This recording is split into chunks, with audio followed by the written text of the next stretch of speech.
Fort Matanzas. Matanzas Inlet was the scene of crucial events in Spanish colonial history. The massacre of French soldiers here in 1565 was Spain's opening move to establish a colony in Florida. The construction of Fort Matanzas in 1740 to 1742 was Spain's last effort to ward off British encroachments on St. Augustine.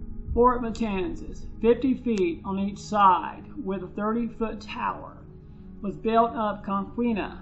A local shellstone line for the mortar was made for burning oyster shells. A foundation of close-set pine peelings driven deep into the marshy ground stabilized the fort. Soldiers were rotated from St. Augustine for 1 month duties, tours at Matanzas, usually a cabo, officer in charge, 4 entrymen, and 2 gunners.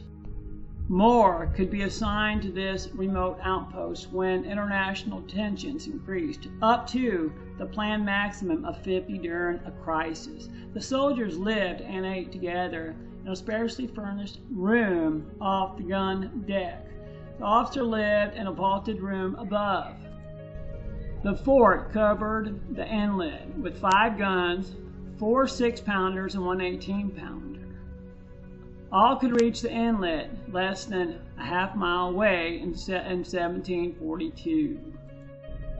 In 1564, amid the passionate conflicts of the Protestant Reformation, Philip II of Spain learned that Frenchmen had established a Fort Caroline in Florida on land claimed by Spain. Fort Caroline provided a perfect base for French attacks on the Spanish treasure fleets sailing back to Europe along the Florida coast.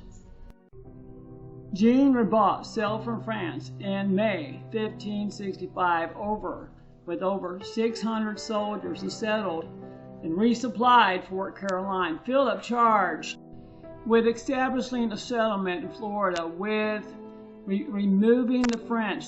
He sailed from Spain with 800 people, arriving at the mouth of the St. Johns River in August. Shortly after Ribaut, after a brief sea chase, the Spanish retired south to the newly founded post they had named St. Augustine.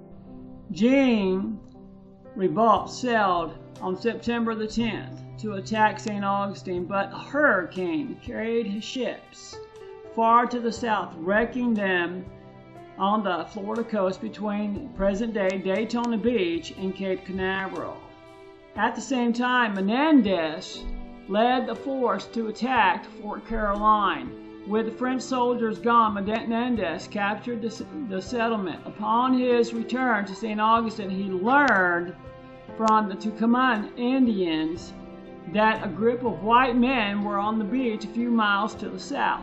He marched with 50 soldiers to where an inlet blocked nearly 130 of the shipwrecked Frenchmen trying to get back to Fort Caroline. Menendez told them how Fort Caroline had been captured and urged the French to surrender, but with no promise of clemency. Exhausted and having lost most of their weapons in the shipwreck, they did surrender, but after they were brought across the inlet, Menendez ordered them slain. Only 16 were spared, a few professed Catholics, and 4 artisans needed at the new settlement of St. Augustine. 2 weeks later, the sequence of events was repeated. More French survivors appeared at the inlet, including Jean Ribaut. Again, the French surrendered and met the same fate as their fellows. In all, nearly 250 were killed. From that time, the inlet was called Matanzas, the Spanish word for slaughter. So if you do visit Fort Matanzas, St. Augustine, Florida, it is free. There's free parking. There's a free ferry to go over there to the island of Rattlesnake Island, and it brings you back. We got there at 12:49, and they gave us tickets for 3:30.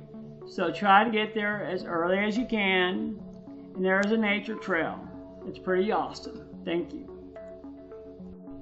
During 80 years of service, every time a cannon was fired, the ships would turn back and go the other way.